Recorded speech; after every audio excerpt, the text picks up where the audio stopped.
నమస్కారం సార్. నమస్తే అమ్మా. నమస్తే సాక్షి బ్యూట్స్. శ్రీకాంత్ గారు, అసలు మనం మ్యూజిక్ థెరపీ గురించి మాట్లాడుకునే ముందు ఫస్ట్ మీరు ఒక మ్యూజిషియన్ కాబట్టి మంచి పాటలు పాడతారు కాబట్టి ఈ మ్యూజిక్ థెరపీ డే సందర్భంగా మీరు మంచి పాటతో మనం ఈ ఎపిసోడ్ని స్టార్ట్ చేయాలని కోరుకుంటున్నాము. సో మీ పాటలు మా కోసం ఒక మంచి పాట. థ్యాంక్ యూ నిఖిత గారు. ఫస్ట్ ఆఫ్ ఆల్ ఏంటంటే ఈ ప్రాజెక్టు మీ ద్వారా ప్రజానీకానికి అందజేయడం అనేది చాలా శుభసూచకం.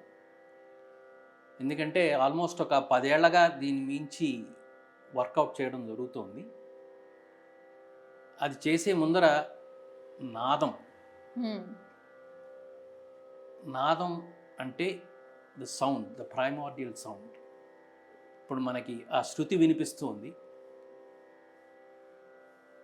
ఈ ప్రోగ్రామ్ స్టార్ట్ చేసే ముందర నాన్నగారు స్పెసిఫిక్గా మ్యూజిక్ థెరపీ గురించి ఈ సాంగ్ రాయడం జరిగింది. అది పల్లవి వినిపిస్తాను. నాదం జగం నాదమయం, నాదం జగం నాదమయం, సప్తస్వర సమ్మేళనం, సప్తస్వర సమ్మేళనం, నాద సుధారస యోగ సాధనం, నాదం జగం నాదమయం అని డిస్క్రైబ్ చేశారు. So wow, amazing sir, super. So మాకు వెనకాల ఆ మ్యూజిక్ మీరు ఒకటి పెట్టడం కూడా ఆ వైబ్ని క్రియేట్ చేస్తుంది, యాప్ట్గా సెట్ అవుతుంది అని కూడా చెప్పొచ్చు. అండ్ సూపర్గా కూడా పాడారు. అంటే మన అమ్మమ్మలు తాతలు, మన నాన్న అమ్మ ఆ సంస్కృతి సంప్రదాయాలు ఎలా అయితే తీసుకొస్తూ ఉంటారో మీ పాటలో మొత్తం వచ్చేసిందని చెప్పొచ్చు. శ్రీకాంత్ గారు, మీ మెడిసిన్ జర్నీకి ముందు అసలు మ్యూజిక్ జర్నీతో మీకు ఎలా అసోసియేషన్ ఉంది? అంటే డాక్టర్ అంటే ఉత్తి మెడిసిన్ మీదే ఫోకస్ చేస్తూ ఉంటారు, మరి ఎందుకు మీకు మ్యూజిక్ పట్ల ఇంట్రెస్ట్ వచ్చింది? అలాగే మీరు అవేర్నెస్ కూడా క్రియేట్ చేస్తూ ఉంటారు, ఎంతో మందికి హెల్ప్ చేస్తూ వస్తున్నారు. ఈ మ్యూజిక్ థెరపీ వల్ల ఇలాంటి ప్రాబ్లమ్స్ కూడా డీల్ చేయొచ్చు, not only with the medicines. So how is the connection with you with the music అంటే ఏం చెప్తారు? మ్యూజిక్ నా బ్లడ్లో ఉంది, ఇట్స్ బై డిఫాల్ట్. రైట్. మా నాన్నగారు కీర్తిశేషులు ఉషాకాంత్ గారు, ఆయన రిటైర్డ్ ఎల్ఐసి అఫీషియల్, లిరికిస్టు, గాయకులు, కంపోజరు అంటే వాగ్గేయకారు. చాలామందితో ఈ సింగర్స్, ఇప్పుడున్న సింగర్సు, ఇంతకుముందు ఉన్న బాలు గారు, సుశీల గారితో వీళ్ళందరి చేత పాడించిన వ్యక్తి, సెవరల్ ఆల్బమ్స్ అవన్నీ ఉన్న వ్యక్తి ఆయన. మా అమ్మగారు కీర్తిశేషులు వేదప్రియ, ఆవిడ మంచి గాయని, కర్ణాటిక్ మ్యూజిక్, ఇద్దరూ వీణా ప్లేయర్సు. సో నాకు వచ్చింది అంటే బై డిఫాల్ట్ జెనెటిక్గా నేను చేయడం అంటూ ఏంటంటే దాన్ని ముందుకు తీసుకెళ్లే ప్రయత్నంలో ఉన్నాను అంతే. సో ఆ దీనిలో నాన్నగారిని ఒక క్వశ్చన్ అడిగా ఒకసారి,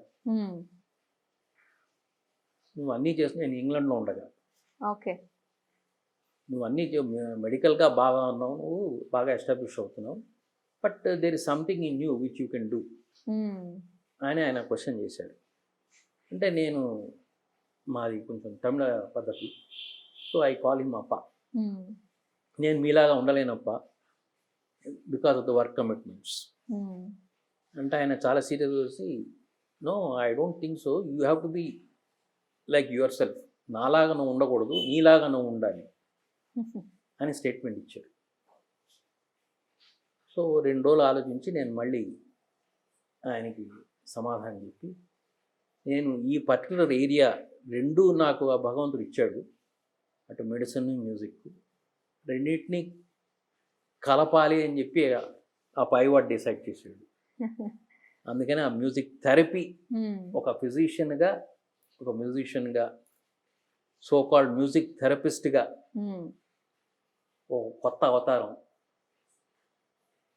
తయారైంది.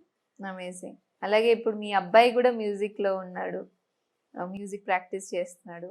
అండ్ మీ వైఫ్ శ్రీమతి గారు కూడా కళాకారులే, డాక్టర్తో పాటు. సో ఆల్ ద కళాకారులు ఇన్ వన్ ఫ్యామిలీ అని చెప్పొచ్చా? How is the association with your wife music పరంగా? మీరు డిస్కస్ చేస్తూ ఉంటారా, పాటలు పాడుకుంటూ ఉంటారా? That's a very interesting question. In fact మా మ్యారేజ్ జరిగింది అంటే నేను వెళ్ళలేదు, మా అమ్మ నాన్నగారు వెళ్ళారు ఒక డ్యాన్స్ ప్రోగ్రామ్కి. వెళ్ళి ఈ ఫలానా అమ్మాయి మన ఇంటికి కోడలు అవుతుంది అని సర్టిఫై చేశారు. మా అమ్మ సర్టిఫై చేసింది. సో అలా మా బంధం ఏర్పడింది. యూజువల్లీ అత్తగారికి నచ్చడం అంటే అక్కడే పాయింట్ కొట్టేసినట్టు అనుకోవాలి. డాక్టర్ ఇక్కడే ఉన్నారు, సో డాక్టర్ గారితో కూడా మనం మాట్లాడదాం ఇప్పుడు. అయితే ఈ మ్యూజిక్ థెరపీ గురించి మాట్లాడుకోవాలి మనము. అసలు మ్యూజిక్ థెరపీ ఏంటి, నిజంగానే మన మైండ్ అండ్ బాడీకి కనెక్షన్ ఉంటుందా, హీల్ చేస్తుందా అంటే ఏం చెప్తారు? ఇది చాలా ఇంపార్టెంట్ కానీ బేసిక్ క్వశ్చనే. దీనికి రెండు విధాలుగా చెప్పచ్చు. ఒక వైద్యుడిగా చెప్పాలి అంటే ఆన్సర్ ఇస్ ఎస్. రైట్. దీనికి ఎవిడెన్సెస్ చాలా ఉన్నాయండి. ఎవిడెన్సెస్ అంటే మన కళ్ళకి కనిపించేది లేకపోతే వినిపించేదే కరెక్ట్ అనేది కాదు. మ్యూజిక్ అనేది మన మైండ్కి సంబంధించి, తద్వారా ఫిజికల్గా మన మీద ఇంపాక్ట్ వస్తుంది. ఇది మన పురాణాల్లోనూ ఎనెక్డోటల్ ఎవిడెన్సెస్ అంటారు. అంటే ఎక్కడో ఏదో విన్నట్టుగా, పేపర్లో చదివినట్టుగా మనకి కనిపిస్తుంది. ఫర్ ఎగ్జాంపుల్, మనం 15వ శతాబ్దంలోకి వెళ్ళామనుకోండి. వానలు రాని కాలంలో తాన్సేన్ మేఘ్మల్హర్ రాగం ఆయన ఆలాపిస్తే వర్షాలు పడ్డాయిట. అట్లానే 17వ శతాబ్దం 18th సెంచురీలో మనకి త్యాగరాజస్వామి వారు ఒకసారి తిరుమల వెళ్ళడం జరిగింది. వెళ్ళినప్పుడు డోర్స్ క్లోజ్ చేసి పెట్టారు. అప్పుడు ఆయన తెర తీయగరాదా అని చెప్పి ఒక కీర్తన ఆలపించడం జరిగింది. ఆటోమేటిక్గా డోర్స్ ఓపెన్ అయింది.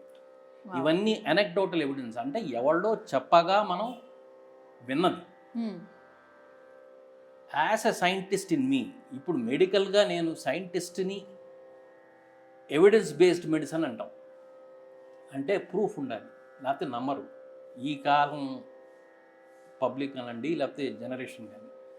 సో దానికి తగినట్టుగానే ఒక రీసెర్చ్ లాగా మొదలుపెట్టాను 10 ఏళ్ల క్రితం. దానికి అస్టౌండింగ్ రిజల్ట్స్ కనపడుతున్నాయి, కనిపిస్తాయి కూడా. అట్ వేరియస్ కాన్ఫరెన్సెస్ మేము ఒక గ్రూప్ ఫామ్ అయ్యి దానిలో ఎలా జరగాలి అనేది మేము చేస్తున్నాం. సో ఇది బాగా అందుకుంటుంది ఫ్యూచర్లో. ఈ మ్యూజిక్ థెరపీ మోడర్న్ మెడిసిన్లో ఎలా సిగ్నిఫికెన్స్ చేస్తుంది? How is it going to be effect in this modern medicine?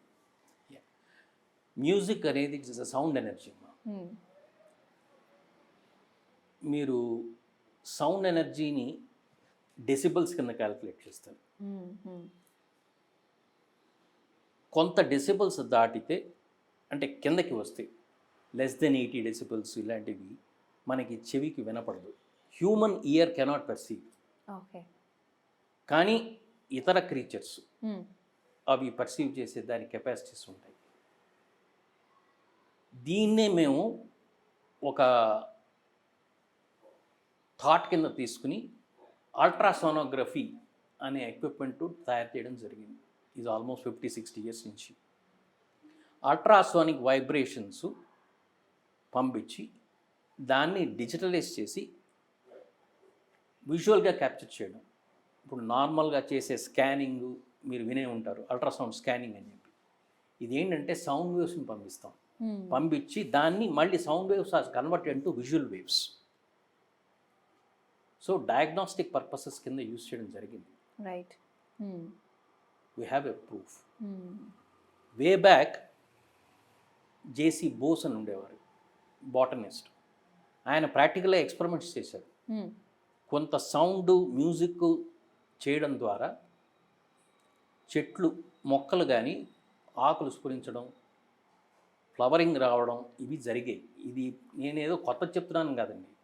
50, 60, 70 ఏళ్ళు, 100 ఏళ్ళు నుంచి జరుగుతుంది. ఇప్పుడు మళ్ళీ దాన్ని ఏంటంటే దాన్ని పునర్జీవనం చేయడం. ఇవి అనెక్డోటల్ ఎవిడెన్సెస్ ఉన్నాయి ఆల్రెడీ. నేను చేసేది ఏంటంటే ఒక సైంటిఫిక్గా ఒక ప్రోటోకాల్ రాయడం జరిగింది. డిఫరెంట్ టైప్స్ ఆఫ్ మ్యూజిక్ నేను యూస్ చేసేది Indian music, which is a combination of both Carnatic and Hindustani. And I have, it can be instrument, it can be vocal, right. ఏదైనా కానీ ఆ సౌండ్ బట్టి వైబ్రేషన్స్ క్రియేట్ అవుతాయి. అది కరెక్ట్గా గనక ప్లే చేస్తే ఇంకా నెక్స్ట్ దీనిలో నేను చెప్పబోతాను, బాడీ మీద ఇంపాక్ట్ జరుగుతుంది. ఓకే. ఆ స్పెసిఫిక్ నరాలు, నర్వ్ సెంటర్స్ అని ఉంటాయి బాడీలో, అవి స్టిమ్యులేట్ అవుతాయి. సో ఎక్కడికక్కడ మనకు ఏ అయితే ప్రాబ్లం ఉందో అది కరెక్ట్ అవుతుంది. అదే నేను అడుగుదాం అనుకున్నాను గురుగారు, ఏంటంటే ఈ మ్యూజిక్ అనేది బ్రెయిన్కి, మనం ఒక పాట విన్నప్పుడు బ్రెయిన్ వరకు వెళ్తుంది, అది ఎలా చేంజెస్ టేక్స్ ప్లేస్, ఎలా చేస్తుంది అంటే బ్రెయిన్ వరకు వెళ్ళిన తర్వాత ఆ మూడ్ కూడా చేంజ్ అయిపోతూ ఉంటుంది. సో అంత ఇంపాక్ట్ చేస్తుందా అంటే ఒక పాట విన్నప్పుడు, ఒక మ్యూజిక్ విన్నప్పుడు ఎలా, హౌ డస్ దట్ హ్యాపెన్?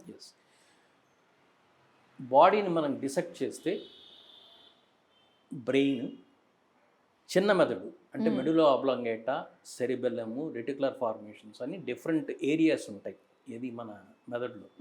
అక్కడి నుంచి బయలుదేరి మన వెన్నుపూస అంటే స్పైనల్ కార్డు కింద దాకా ఆల్మోస్ట్ టెయిల్ బోన్ దాకా వస్తుంది.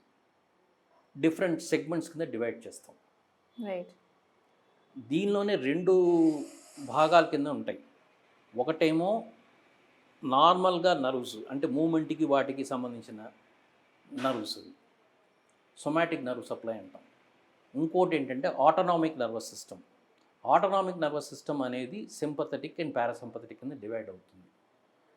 ఇదేంటంటే heart beating, respiratory rate, right, తర్వాత మన పేగుల మూమెంట్, ఇంటెస్టైనల్ మూమెంట్స్, యూట్రైస్ మూమెంట్స్, అంటే ఆటోమేటిక్గా అది కంట్రాక్షను, రిలాక్సేషన్ అవుతుంటుంది. ఇది కంట్రోల్ చేసే ఇది చిన్న మెదడు. ఇక్కడి నుంచి 2 నరాలు ఇట్లా కిందకు వస్తాయన్నమాట. వేరియస్ సెంటర్స్ ఉంటాయి బాడీకి. కింద నుంచి బిగిన్ చేస్తే మనకి సాక్రల్ ప్లెక్సస్ అని చెప్పి ఆల్మోస్ట్ కింద మన జెనిటో యూరినరీ ట్రాక్ట్కి సంబంధించినది. ఆ తర్వాత వచ్చేది సీలియాక్ ప్లెక్సస్ అంటాం. ఇవన్నీ నర్వ్ సెంటర్స్. ఆ పర్టికులర్ ఏరియాని అవి గవర్న్ చేస్తుంటాయి. ఓకే. స్టమక్, ప్యాంక్రియాస్ ఇవి. ఇంకా కొంచెం పైకి వస్తే కార్డియాక్ ప్లెక్సస్, హార్ట్కి సంబంధించింది. హార్ట్ రేట్ పెరగడం, తగ్గడం, ఇవన్నీ ఈ నర్వ్స్ సెంటర్స్ యాక్టివేషను, మళ్ళీ రెగ్యులేషన్స్ అన్నమాట. ఒకదానికొకటి కనెక్టెడ్. ఇక్కడి నుంచి వచ్చేటప్పటికి కెరోటిడ్ ప్లెక్సస్, థైరాయిడ్ గ్లాండ్ ఈ పక్కన ఉండేది. ఇంకా పైకి వచ్చేటప్పటికి ఇది డైరెక్ట్గా రెటికులర్ ఫార్మేషన్ బ్రెయిన్లో. సో ఈ అంతా ఇంటిగ్రేటెడ్ సర్క్యూట్ అన్నమాట. ఓకే. సో మెయిన్గా మ్యూజిక్ అనేది ఈ పర్టికులర్ నర్వస్ సిస్టమ్ మీద ద్వారా యాక్ట్ చేస్తుంది. సో మొత్తానికి మ్యూజిక్ అయితే హెల్త్ మీద కూడా ఇంపాక్ట్ చూపిస్తూ ఉంటుంది కదా గురుగారు. మెయిన్గా ఈ స్ట్రెస్, యాంగ్జైటీ, డిప్రెషన్ ఇలాంటి ఫేజెస్లో కూడా మ్యూజిక్ ఎలా ఇంపాక్ట్ చేస్తుందంటే ఏం చెప్తారు? చాలా వరకు కొంతమంది స్ట్రెస్ఫుల్ డే ఉన్నప్పుడు ఒక మ్యూజిక్ విను, ఏదైనా సాంగ్ విను, నీ మూడ్ ఎన్హాన్స్ అవుతుంది, లైటర్ టోన్లో అయిపోతుంది, డైవర్ట్ చేసుకో మైండ్ని అంటూ ఉంటారు. So how does that happen? ఒక్క స్ట్రెస్ ఫ్యాక్టర్ అనే కాదమ్మా, స్ట్రెస్ ద్వారా మనం ఈ శకానికి సంబంధించిన వ్యాధులు చాలా ఉన్నాయి. లైఫ్ స్టైల్ డిసీజెస్, రైట్, అంటే మన జీవన శైలి మారుతుంటే వచ్చిన వ్యాధులు ఇవి చాలా వచ్చాయి. అవును. థ్యాంక్స్ టు అకల్టరేషన్, అంటే ఆ కల్చరు ఈ కల్చరు మిళితం కావడం, కొన్ని పాజిటివ్స్ వచ్చాయి, కొన్ని నెగిటివ్స్ వచ్చాయి. సో అలానే ఇది కూడా మనకి సంక్రమించింది, లైఫ్ స్టైల్ డిజీజెస్ అనేది. సో మ్యూజిక్ అనేది ఒక్క స్ట్రెస్ ఫ్యాక్టర్ అనేది that is the terminal point, okay. But stress is leading to so many other diseases. Right. మీరు బ్లడ్ ప్రెషర్ అనుకోవచ్చు, షుగర్ లేని వాళ్ళకి షుగర్ రావచ్చు, క్రానిక్ పెయిన్స్, కార్డియాక్ ప్రాబ్లమ్స్ మనం విన్నాము చూసాం కూడా, స్ట్రెస్ ప్లేయింగ్ హ్యావక్. సో అల్టిమేట్గా అది ఫిజికల్ లెవెల్లోకి మేనిఫెస్ట్ అవుతుంది. కార్డియక్ హార్ట్ అటాక్స్ రావడం, హార్ట్ ఫెయిల్యూర్స్ జరగడం, స్ట్రోక్స్ రావడం. So hormones, yes, it is the interplay of the hormones. ఏం చేస్తాయంటే ఈ నర్వస్ సిస్టమ్ ద్వారా down regulation, up regulation of various hormones.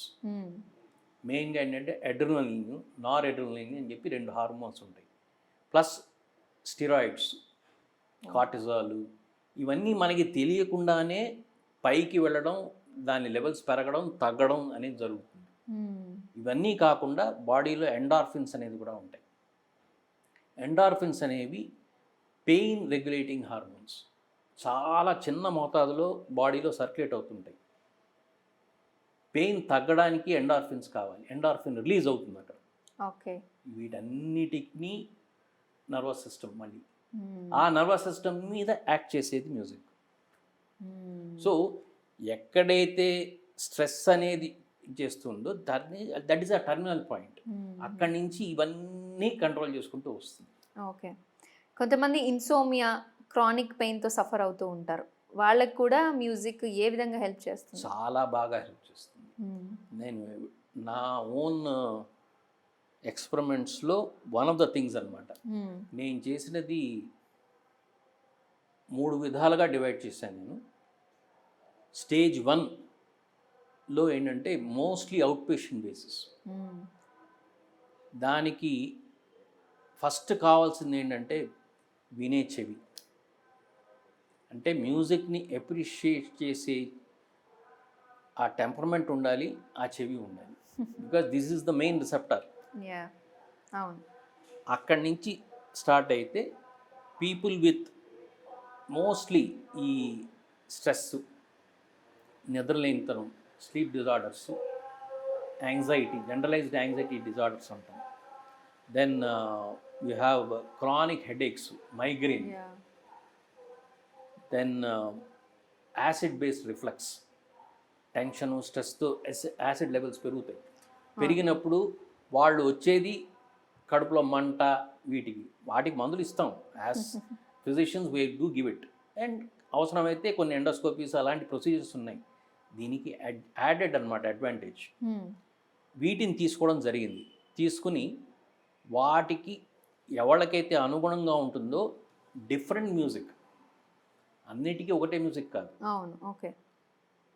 Different types of music. ఎందుకంటే వచ్చే పబ్లిక్ పట్టి కొంతమంది మిడిల్ ఈస్ట్ నుంచి వస్తారు, వాళ్ళకి మన ఇండియన్ మ్యూజిక్ కాదు.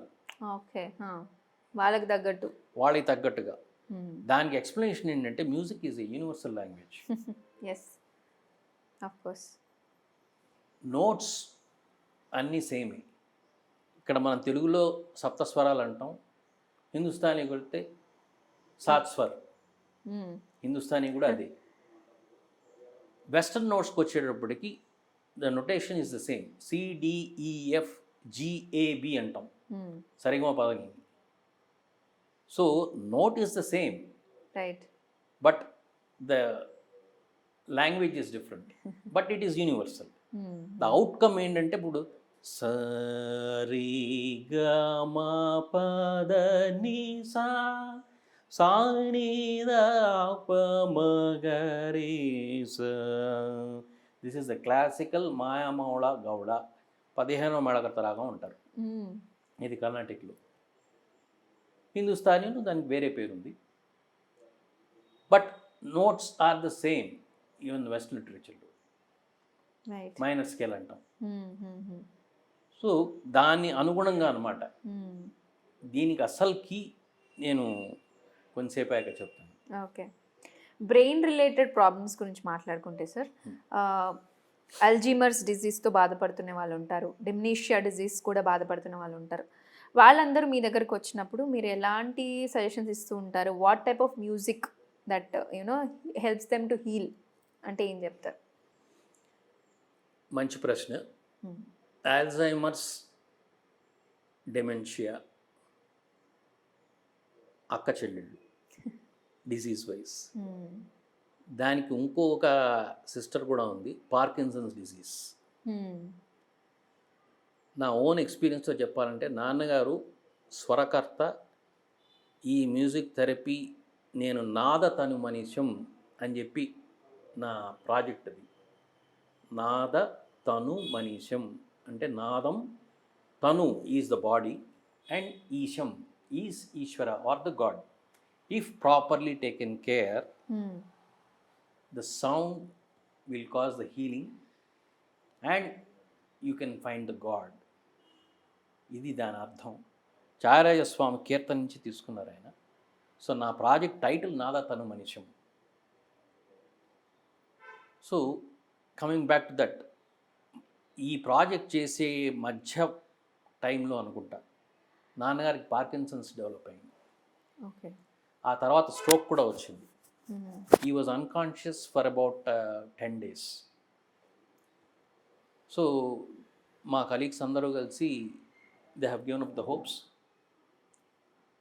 నేను లాస్ట్ ప్రయత్నంగా ఆయన వ్రాసి స్వరపరిచింది, నేను పాడినది, ఆ ఆల్బంలోంచి సాంగ్ స్టార్ట్ చేసి హెడ్ఫోన్స్ పెట్టి రిలీజ్ చేశాను.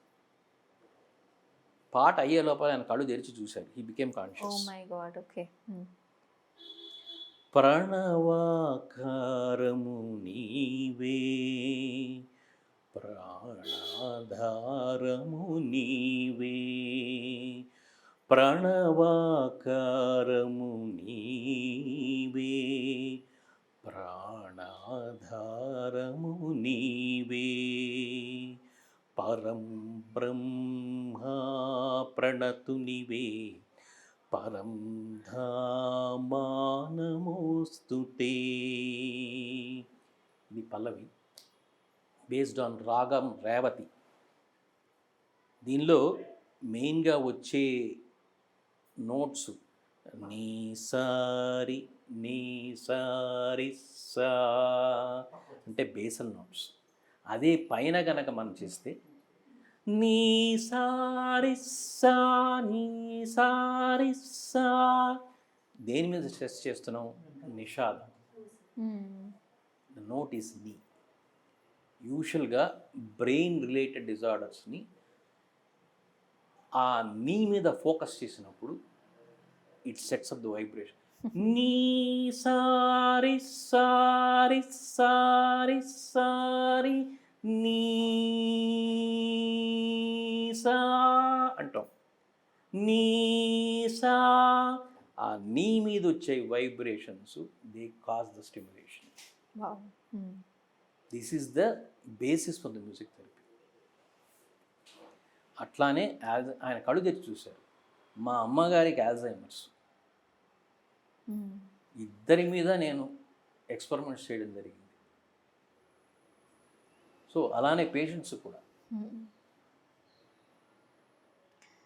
ఇప్పుడు కొంతమంది పిల్లలకి వాళ్ళ పేరెంట్స్ బాధపడుతూ ఉంటారు, ఏంటి మా కొడుకుకి కానీ పాపకి కానీ ఏంటి ఎక్కువ మెమరీ లేదు, కాన్సన్ట్రేట్ చేయలేకపోతున్నారు, ఏదైనా సబ్జెక్ట్ ఉన్నా ఏదైనా క్వశ్చన్ ఉన్నా ఆన్సర్స్ ఉన్నా ఎక్కువసేపు కాన్సన్ట్రేట్ చేసి ఆ శ్రద్ధ పెట్టలేకపోతున్నారు, ఏదైనా చదివినా కానీ గుర్తుండట్లేదు అనుకుంటూ చాలామంది పేరెంట్స్ అడుగుతూ ఉంటారు కూడా. ఐమ్ షూర్ మీ దగ్గరికి వచ్చినప్పుడు కూడా. సో ఎలా మ్యూజిక్ అనేది చిల్డ్రన్లో అయినా కొంతమంది అడల్ట్స్లో అయినా ఎలా ఈ కాన్సన్ట్రేషన్ పవర్ని మెమరీని కూడా గుర్తుపెట్టుకోవాలంటే హౌ కెన్ దట్ హ్యాపెన్? ఇది కూడా మంచి క్వశ్చనే. ఆటిజము వీటిల్లో కూడా వేరియస్ సెంటర్స్లో ఆస్ట్రియా, వియన్నా వీటిల్లో కూడా ఈ ఎక్స్పెరిమెంట్స్ జరుగుతున్నాయి.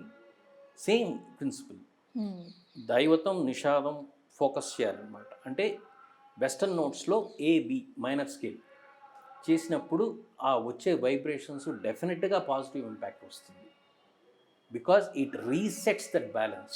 ఇంబ్యాలెన్స్ ఏదైతే హార్మోన్స్ లెవెల్స్లో ఉన్నాయో అది కరెక్ట్ అవుతుంది. ఓకే. సో న్యూరలాజికల్ ప్రాబ్లమ్స్ ఉన్న వాళ్ళకి మ్యూజిక్ థెరపీ ఎలా బెనిఫిషియల్గా ఉంటుంది? ఇందాక నేను చెప్పినట్టు ఆల్జైమర్సు, పార్కిన్సన్స్, ఇతరత్ర డీజనరేటివ్ డిసీజెస్ ఇవన్నీ కూడా న్యూరలాజికల్ ప్రాబ్లమ్సే, including autism, where structural problems రాకపోవచ్చు బట్ ఫంక్షనల్ అబ్నార్మాలిటీస్ వస్తాయి. ఫంక్షనల్ అబ్నార్మాలిటీస్ ఉన్నప్పుడు ఇంకా ఈజీగా కరెక్ట్ చేయొచ్చు, ఎందుకంటే it is resetting the balance. Right. Also పిల్లల్లో ఇంకో కోణం కూడా ఉంది, ఎమోషనల్గా కూడా వాళ్ళు డెవలప్మెంట్ అవ్వడానికి కొంచెం టైం పడుతూ ఉంటుంది. అలా one of the cases like in autism లాగే, సో స్పీచ్ డిలే లాగా ఇది కూడా ఒకటి one of the things. So వాళ్ళకి ఎలా మీరు ట్రీట్మెంట్ అందజేస్తారు? How does music plays an important role? Again, it boils down to the resetting the hormones. If the child is hyperactive, hyperkinetic syndrome అంటాం, అవును అవును, ఓకే. అంటే వాళ్ళు చాలా అగ్రెసివ్గా హైపర్ యాక్టివ్గా మూమెంట్స్ అవి ఉంటాయి, వాళ్ళని టోన్ డౌన్ చేయాలి. అప్పుడు మనం యూస్ చేసే సో కాల్డ్ రాగాలు కానీ ఆ కాంబినేషన్ ఆఫ్ నోట్స్ డిఫరెంట్గా ఉంటుంది. అప్పుడు మ్యూజిక్ థెరపీ ఉన్నప్పుడు డిఫరెంట్గా మీరు యూజ్ చేస్తారు కదా, ఏ టైప్ ఆఫ్ మ్యూజిక్ వాడుతూ ఉంటారు జనరల్గా? ఇక్కడ నేను ఒక పాయింట్ చెప్పదలుచుకున్నాను. ఇంతకు ముందు దాకా ఒక ఆల్మోస్ట్ 10-15 ఏళ్ళ దాకా కూడా మనం విన్నది ఏంటంటే, ఫలానా రాగం కనుక ప్లే చేస్తే వీడికి రిలీఫ్ వచ్చింది, అవును, లేకపోతే ఏదో ఒక ఇన్సిడెంట్ జరిగింది. క్లాసికల్ మ్యూజిక్ అంటూ ఉంటారు. క్లాసికలేనే కాదు, ఏదైనా కానీ ఓకే, రాగా స్పెసిఫిక్, అంటే ఈ రాగం నీలాంబరి రాగం పాడితే ఓకే, ఆ పిల్లాడు నిద్రపోయాడు, ఇది మనం సాధారణంగా విన్నది చదువుకున్నది. నేను దాని నుంచి కొంచెం ఇంకా బయటకు వచ్చా, ఇది రాగా స్పెసిఫిక్ కాదు, స్వరా స్పెసిఫిక్, అంటే note specific. Same Neelambari రాగమే Shankarabharana జన్యం, అది ఉయ్యాలలో గవయ్యా ఉయ్యాలలుగి ఊగి పవళించరావయా ఉయ్యాలలో గవయ్యా.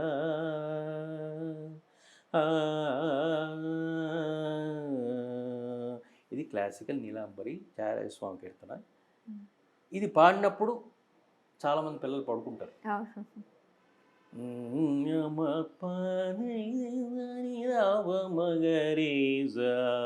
శంకరాభరణం, కానీ కొంతమంది పడుకోరు.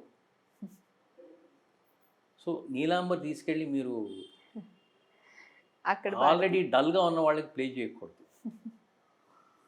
ఈ నోట్ని స్పెసిఫై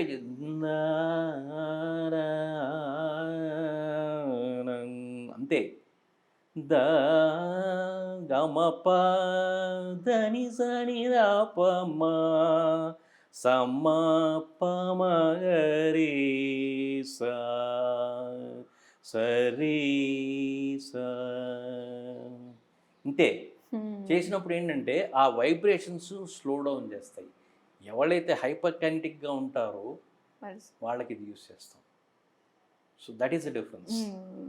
అలాగే మ్యూజిక్ థెరపీ మనకు సొంతంగా చేసుకోవచ్చా ఇంట్లో? ఖచ్చితంగా ప్రొఫెషనల్ గైడెన్స్ కావాలా? చాలామంది ఈ ప్రశ్న అడుగుతూ ఉంటారేమో మిమ్మల్ని. అంటే మనకు సొంతంగా చేసుకోవచ్చా? ఇప్పుడు చాలా వరకు డిజిటల్ యుగం వచ్చేసింది, యూట్యూబ్లో పెట్టేసుకొని వినేసుకోవచ్చా అంటూ కూడా కొంతమంది అడుగుతున్నారు. వాళ్ళకి ఏం చెప్తారు? మంచిదే, కానీ గైడెన్స్ ఉండడం చాలా అవసరం. డెఫినెట్గా it is not a OTC product. Okay, నార్మల్గా పారాసిటమాల్ ఇలాంటివి యూస్ చేస్తారు కదా ఓటీసీ కింద, అలా కాదు. అలా చేస్తే ఏంటంటే తగ్గుతుంది, కొంతవరకే బెనిఫిట్ వస్తుంది. బట్ ఒక డాక్టర్ దగ్గరికి వెళ్తే వాడు ఐడెంటిఫై చేసి కరెక్ట్గా ఏదైతే ఇవ్వాలో అది ఇస్తాడు. That is the difference. Right. అలాగే అసలు టిపికల్ మ్యూజిక్ థెరపీ సెషన్ ఎన్ని మినిట్స్ ఉండాలి? ఎంతవరకు మనం దాన్ని వినొచ్చు? నేను చేసిన సెషన్ ఏంటంటే 20 minutes per day, 5 days in a week. క్లాసికల్గా ఆ 20 నిమిషాలు వాళ్ళు కళ్ళు మూసుకోవాలి. హెడ్ ఫోన్స్ ద్వారా వాళ్ళకి మ్యూజిక్ ఇవ్వడం జరుగుతుంది. దీనికి కారణం ఏంటంటే కళ్ళు మనం అటు ఇటు తిప్పడం మొదలుపెట్టామంటే మనం డిస్ట్రాక్షన్ మొదలవుతుంది. I want 200% or 100% focus on that particular sound. Okay. So అలా వినాలంటే ఏం ప్రికాషన్స్ ముందుగా తీసుకోవాలంటారు? ఫస్ట్ కళ్ళు మూసుకోవాలి. సెల్ ఫోన్స్, మొబైల్స్ పక్కన పెట్టేసేయాలి.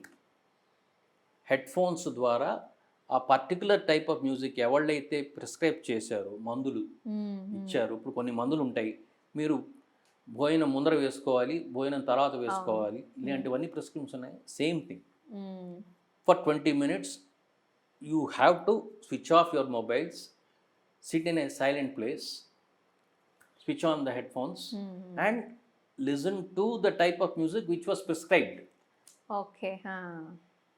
5 days in a week for 1 month. Okay. Okay. ఎవరికైనా బెస్ట్ రిజల్ట్స్ రావాలంటే అంతే ఉంటుందా టైమింగ్? సార్, ఇండియాలో రిలేటివ్గా చూసుకుంటే మ్యూజిక్ థెరపీ మీద అవేర్నెస్ అయితే చాలా తక్కువగా ఉంది. వై డస్ దట్ హ్యాపెన్ అంటే? That is unfortunate. ఓకే. భారతదేశం అసలు మ్యూజిక్ అనేది ఇక్కడ చేసింది కొన్ని సంవత్సరాల యుగాల నుంచి ఉన్నాయి. అనెక్డోటల్ ఎవిడెన్సెస్ అని ఇందాక చెప్పాను నేను. మన పురాణాల్లో చూసుకుంటే మా సతీమణి డాక్టర్ సుశీల ఉంది. She a fetal medicine consultant. తను కొంత రీసెర్చ్ తను చేసింది దీనిలో. పిల్లలు పుట్టక మునుపే వాళ్ళకి సౌండ్ ఎప్రిషియేషన్ అనేది జరుగుతుంది. రికగ్నిషన్ ఆఫ్ మదర్స్ సౌండ్, ఏది మాట్లాడే తీరు, ఇవన్నీ అర్లీ వీక్స్లోనే జరుగుతుంది. తన గురించి చెప్తుంది. మనకి ఎవిడెన్స్ చూస్తే ప్రహ్లాదుడు నారాయణ మంత్రం అనేది నారదుడు వారు చెప్పారట. అది ఆయన లీలావతి ఊమ్లో ఉన్నప్పుడే, వాళ్ళ మదర్స్ ఊమ్లో ఉన్నప్పుడే ఆయన నారాయణ మంత్రం నేర్చుకున్నాడు. ఇది ఉన్నాయి పురాణాల్లో, మనకు ఉన్నాయి. అంటే మన భారతీయ సంస్కృతి ఎంత ఓల్డో, ఈ ప్రిస్క్రిప్షన్స్, ఈ థెరపీ అనేది ఎంత ఓల్డో మనకి తెలుస్తుంది. అన్ఫార్చునేట్ ఏంటంటే allopathic science which is just 250 or 300 years. ఇప్పుడు మనం ప్రాక్టీస్ చేసేది 300 years. బట్ మన భారతీయ సంస్కృతిలో ముఖ్యంగా మ్యూజిక్ థెరపీ అనేది అనాది నుంచి ఉంది. ఇప్పుడు వెస్టర్నర్స్ సడన్గా రియలైజ్ చేసి ఇదేదో ఉంది అని చెప్పి వాళ్ళు there is an awakening amongst the west. But in India it is there from time immemorial. అయితే ఈ మ్యూజిక్ థెరపీ ఒక ఆల్టర్నేటివ్ మెడికేషన్లా మనం చూడాలా, లేదా ఇజ్ ఇట్ ఎ కాంప్లిమెంటరీ అనాలా? Good. It's at this point of time it's a complementary medicine. It's not an alternative. Okay. ఎందుకు అంటే పిల్ బర్డన్ అనేది తగ్గుతుంది. ఇప్పుడు వాడికి నిద్ర రావట్లేదు అని చెప్పి చాలా common thing which people come and ask me. వాళ్ళకి వేరియస్ మెడికల్ ఇష్యూస్ ఉంటాయి. బట్ మోస్ట్ ఇంపార్టెంట్ ఏంటంటే మాకు నిద్ర రావటం లేదండి. ఏంటి కారణం? 11-11:30 దాకా నిద్ర రావట్లేదని చెప్పి టీవీలు చూడడం, మొబైల్స్ ఆన్ చేసి రీల్స్ చూసుకుంటూ కూర్చోవడం. అది దానివల్ల వచ్చే హాని అంతా ఇంత కాదు. బ్లూ రేస్ అని వస్తాయి. ఆ బ్లూ రేస్ని వెరీ పవర్ఫుల్ హార్మోన్ మెలటోనిన్ అని ఉంటుంది పీనియల్ గ్లాండ్లోంచి. అంటే ఆల్మోస్ట్ సహస్రారం కుండలిని దీనిలోకి. This is the basis for music therapy. కుండలిని షట్చక్రాలు ఎట్లా అయితే ఉంటాయో అట్లానే కుండలిని అన్నమాట. కింద నుంచి స్టార్ట్ చేసుకుని పైదాకా. ఈ మెలటోనిన్ అనే హార్మోను రాత్రి సంధ్యా సమయంలో చీకటి పడగానే మన శరీరంలో రిలీజ్ అవుతుంది బాడీలోకి. అప్పుడు సెన్సర్ అనమాట. It's a sensor. ఓహో రాత్రి అయింది, ఇంకా మనం పడుకునే వేళ అయింది. ఈ హార్మోన్ అనేది ఈ బ్లూ రేస్ వల్ల tremendous amount of light release అయ్యి, ఓ ఇంకా రాత్రి కాలేదు, మనం వెనక్కి వెళ్ళిపోవాలి అని వెనక్కి వెళ్ళిపోతుంది. సో మన న్యాచురల్గా వచ్చే హార్మోన్ని మనం సప్రెస్ చేస్తున్నాం. కానీ కొంతమంది పేరెంట్స్ ఈ మధ్యకాలంలో టీవీ పెట్టేసి పిల్లల్ని పడుకోబెట్టేస్తూ ఉంటారు. అప్పుడు పిల్లాడు పడుకుంటాడు. Why does that happen? అంటే ఇప్పుడు మెలటిన్ అనేది రిలీజ్ అవుతుంది, అది రియలైజ్ అవుతుంది అన్నప్పుడు వాడు టీవీ చూసుకుని పడుకోడు. అలసిపోయి టీవీలో వచ్చిన వాడు అలసిపోయి పడుకుంటాడు ఒకటి. రెండోది అక్కడి నుంచి వచ్చే ఏదైనా మంచి సాంగ్ ఏమన్నా వస్తుందంటే ఓకే ఆ ఇంపాక్ట్ వల్ల పడుకుంటాడు. ఆ టీవీ Right. చూస్తూ మాత్రం పడుకోడు. Okay right, lot of them get wrong here అనిపిస్తుంది. అలాగే ఫ్యూచర్ పాసిబిలిటీస్ ఏమంటారు సార్ ఈ మ్యూజిక్ థెరపీ మెడికల్ ఫీల్డ్లో? How are the possibilities? చాలా ఉందమ్మా. ఇప్పుడు నేను చేసింది ఓన్లీ ఫస్ట్ పార్టే. అంటే అవుట్ పేషెంట్స్ని కొంతమందిని నేను చూసి వాళ్ళకి ప్రిస్క్రిప్షన్ ఇవ్వడం కూడా జరిగింది. సెకండ్ ఫేజ్లో ఏంటంటే because it is totally personalised, right, because you have different sets of people and different problems. In patients work, in పేషెంట్స్లో మోస్ట్లీ ఈ క్రిటికలీ ఇల్ పేషెంట్స్ అంటే ICUs, labour wards, then post operative units, then cancers, terminal ill patients, వాళ్ళకి ఇంకా జీవనకాలం ముగిసిపోయినట్టే, వాళ్ళని ఏ విధంగా council చేయాలి, వాళ్ళకి ఏ విధంగా మ్యూజిక్ హెల్ప్ చేస్తుంది, ఇవన్నీ ఏంటంటే స్టేజ్ 2 అండ్ స్టేజ్ 3 ఫేజెస్లో ఇండివిజువల్గా కనెక్ట్ చేసుకుంటూ రావడం అన్నమాట. ఓకే. అలాగే మీరేం అడ్వైజ్ ఇస్తారు సార్ ఎవరైతే స్ట్రెస్కి గురవుతూ ఉన్నారో, ఎవరైతే మెంటల్ ప్రాబ్లమ్స్తో డీల్ అవుతూ ఉన్నారో, what do you give them the best advice అంటే ఏం చెప్తారు? డెఫినెట్గా మ్యూజిక్ హెల్ప్ చేస్తుంది. వాళ్ళకి ఆ ఇంట్రెస్ట్ బట్టి, వాళ్ళకున్న ప్రాబ్లమ్స్ బట్టి, ప్రాబ్లమ్స్ ఏం లేవనుకోండి, wellness, creating the wellness is very very important. అంటే నేను బాగున్నాను, బాగుపడాలి అనే ఉద్దేశం వాళ్ళకు ఉండి ఆ రూట్లో వాళ్ళు ట్రావెల్ చేయగలిగితే music is definitely going to help. Right. అయితే మ్యూజిక్ థెరపీ అనేది మన డైలీ లైఫ్లో ఎలా పార్ట్ చేసుకోవాలి? What message if you would like to give, ఒక మెసేజ్ మన పబ్లిక్కి ఇవ్వాలి అంటే ఏమి ఇస్తారు? Please listen to music. Music therapy అనేది వాళ్ళు పాడక్కర్లేదు, వినే చెవి ఉంటే చాలని చెప్పాను. వినొచ్చు, రాయొచ్చు, పాడగలిగిన వాళ్ళు పాటలు ప్రాక్టీస్ చేయొచ్చు, మ్యూజిక్ ప్రాక్టీస్ చేయొచ్చు. సరే, కంపోజ్ చేసే అంటే క్రియేటివిటీ, బృందగానాల్లో పార్టిసిపేట్ చేయొచ్చు, అంటే కమ్యూనిటీ హీలింగ్ అన్నమాట. అందరూ కలిసి పార్టిసిపేట్ చేస్తే వచ్చే బెనిఫిట్స్ కూడా ఉంటాయి. లేదు, క్రియేట్ చేసే కెపాసిటీస్ ఉన్నాయి వాళ్ళకి, కంపోజర్గా కూడా కావచ్చు. అంటే వాళ్ళ బ్రెయిన్ని ఏ విధంగా వాళ్ళ మేధస్సును పెంచవచ్చు. సో ఇన్ని విధాలుగా దాని డివిజన్స్, బ్రాంచెస్ ఉన్నాయి మ్యూజిక్ థెరపీ.